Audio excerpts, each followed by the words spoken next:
صحابہ کرام جن جن چیزوں پر ایمان لائے تو تمام لوگوں کو انہی کے مطابق ایمان لانا ضروری ہے۔ اب اس سے یہ معلوم ہوتا ہے کہ صحابہ کرام کی کیا شان ہے، کیونکہ صحابہ کرام سب سے پہلی وہ جماعت ہے کہ جنہوں نے حضور اقدس صلی اللہ علیہ وسلم کی پر اخلاص کے ساتھ اور صدقے سے ایمان لائے، اور ان کے ایمان پر اللہ تعالیٰ نے ساری امت اور ساری انسانیت کے لیے ایک کسوٹی اور معیار بنایا کہ جو بھی ایمان لائے گا تو وہ اس معیار کا ایمان لائے گا تو وہ ایمان مقبول ہوگا۔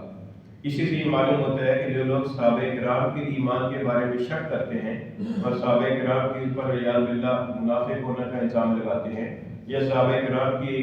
اوپر زبانیں تان دراز کرتے ہیں، وہ خود ایمان سے خالی معلوم ہوتے ہیں، کیونکہ انہیں اپنے ایمان کی قدر کرنی چاہیے۔ اللہ تعالیٰ نے ان کے ایمان کو دوسروں کے لیے معیار اور کسوٹی بنایا ہے کہ دوسروں کا ایمان بھی تب معتبر ہوگا کہ جب وہ اس طرح ایمان لائیں گے،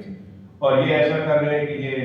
صحابہ کرام کی ایمان کی پر یہ معیار کو گرا رہے ہیں کہ جو اللہ تعالیٰ نے ایک معیار مقرر فرمایا ہے اسی معیار کے اندر یہ خامیاں نکال رہے ہیں۔ اس سے صحابہ کرام کی عظمت شان بھی معلوم ہوتی ہے۔ قالوا وہ اس کے جواب میں یہ کہتے ہیں انؤمن کیا ہم ایمان لائیں کما آمن السفہاء جیسا کہ بیوقوف لوگ ایمان لائے۔ یہ سفہاء کا جو لفظ ہے یہ یہاں پہلی مرتبہ آیا ہے اور اس کے بعد یہ آگے کئی مرتبہ آئے گا۔ اس کے بعد سورہ بقرہ کے اندر دوسرے پارے کے شروع میں آیا سیقول السفہاء، اور اسی طریقے سے سورہ نساء کے اندر بھی ذکر ہے، پھر آگے سورہ جن کے اندر بھی ذکر ہے، اور بھی جگہ پر بھی یہ مختلف شکلوں کے ساتھ یہ لفظ استعمال ہوا ہے۔ یہ بنیادی طور پر سین فا ہا سے بنا ہے اور صفا سے بنا ہے، اور صفا کہتے ہیں بنیادی طور پر تو صفا کا معنی ہے خفیف الجسم ہونا، یعنی جسم جس کا دبلا پتلا ہو اس کو کمزور جسم والے کو، دبلے پتلے جسم والے کو کہتے ہیں۔ لیکن پھر یہ خفیف العقل کے معنی میں استعمال ہوا کہ جس کی عقل کم ہو اس کے معنی میں کے اندر یہ استعمال ہونے لگا، تو کم عقل شخص کو صفی کہتے ہیں کہ جس کی عقل کمزور ہو اور جو صحیح طریقے سے تدبیر نہ کر سکتا ہو، بات کو اچھے طریقے سے سمجھ نہ سکتا ہو، بات کو اچھے طریقے سے منضبط نہ کر سکتا ہو، اس کو صفی کہتے ہیں۔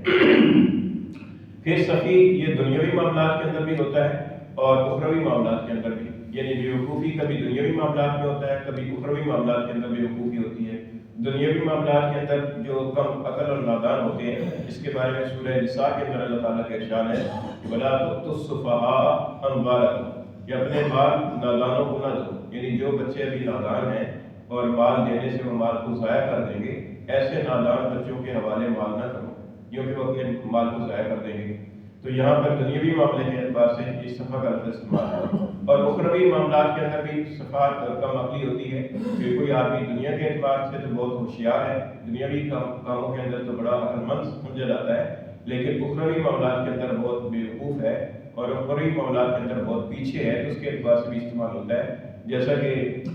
دوسرے پارے میں اللہ تعالیٰ نے فرمایا کہ سیقول السفہاء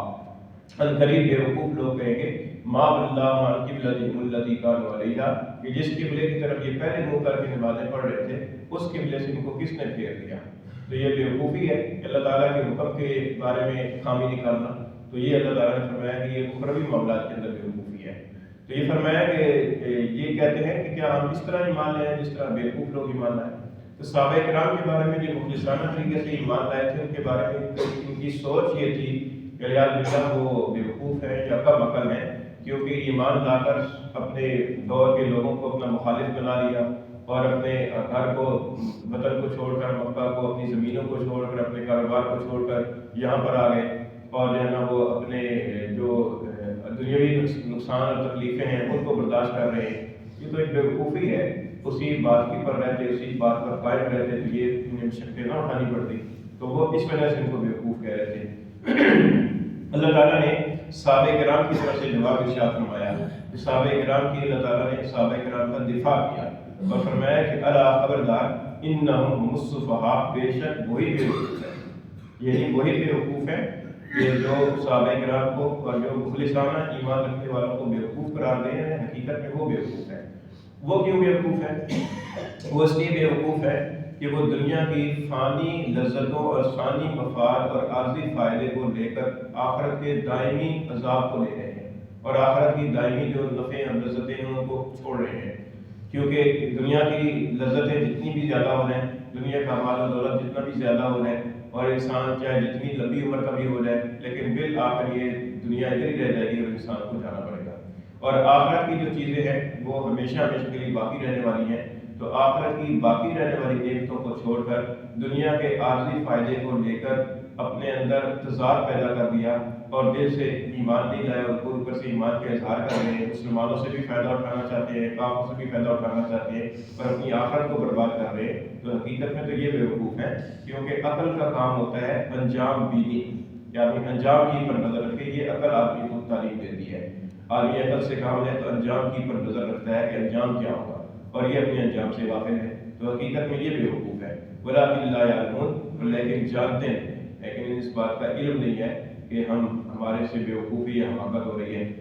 آج کل بھی اگر دیکھا جائے تو کئی دنیا دار اور جو دنیا کی مال و دولت کے اندر غرق ہیں، وہ ایسی ہیں کہ وہ نماز پڑھنے والوں کو یا دینداروں کو بیوقوف سمجھتے ہیں، یہ تو بیوقوف ہے، نمازوں کے علاوہ کو کام ہی کوئی نہیں ہے، اور دنیا کے جو کاروبار ہے وہ کیسے چل سکتا ہے؟ اگر دین کی پر عمل کریں تو کیسے ہو سکتا ہے؟ اگر سود کی نظام ختم کریں تو معیشت کیسے چلے گی؟ اگر یہ سیاست کے اندر جھوٹ اور دغا بازی نہ کریں تو حکومت کیسے چلے گی؟ یعنی یہ ایک تاریخ خیال لوگوں کے خیالات ہیں، اور وہ دین داروں اور روشن خیال لوگوں کے بارے میں جو سچے ایمان والے یا دین کی پر عمل کرنے والے ہوتے ہیں، ان کے بارے میں اس طرح کی سوچیں آج کل کے مسلمانوں کے اندر بھی پائی جاتی ہیں۔ خواتین کے اندر بھی یہ ہوتا ہے کہ جو خاتون پردے کی پابند ہو اور گھریلو خاتون ہو، تو دوسری جو خواتین باہر پھر رہی ہوتی ہیں بے پردہ ہو کر اور اپنے دفتروں کے اندر اور اس طرح کے کاموں کے اندر لگی ہوتی ہے، وہ ان خواتین کو بیوقوف سمجھتی ہیں کہ یہ کیا خواتین، یہ اپنی گھر کے اندر دقیانوسی ہے اور گھر کے اندر بیٹھی ہوئی ہیں اور باہر نہیں نکلتی، ان کے خیالات روشن نہیں ہیں وغیرہ وغیرہ۔ تو یہ اس طرح کی ہمارے مسلمان معاشرے کے اندر بھی اس طرح کی سوچ رکھنے والے لوگ موجود ہیں کہ جو دینداری کے بارے میں گھٹیا اور ایسی سوچ رکھتے ہیں کہ گویا ان کو کم عقل یا بیوقوف سمجھ رہے ہیں۔ تو یہ بنیادی طور پر یہ منافقت والی خصلت ہے جس کو اللہ تعالیٰ نے یہاں پر ذکر فرمایا کہ وَإِذَا قِيلَ لَهُمْ آمِنُوا، اور جب اس سے کہا جاتا ہے کہ ایمان لاؤ، كَمَا آمَنَ النَّاسُ، جیسا کہ ایمان لائے اور لوگ، قالوا کہتے ہیں أَنُؤْمِنُ، کیا ہم ایمان لائیں، كَمَا آمَنَ السُّفَهَاءُ، جیسا کہ ایمان لائے بیوقوف، الا خبردار، انہم بے شک وہ، ہم السفہاء، وہی بیوقوف ہے، ولکن لا یعلمون، اور لیکن جانتے نہیں۔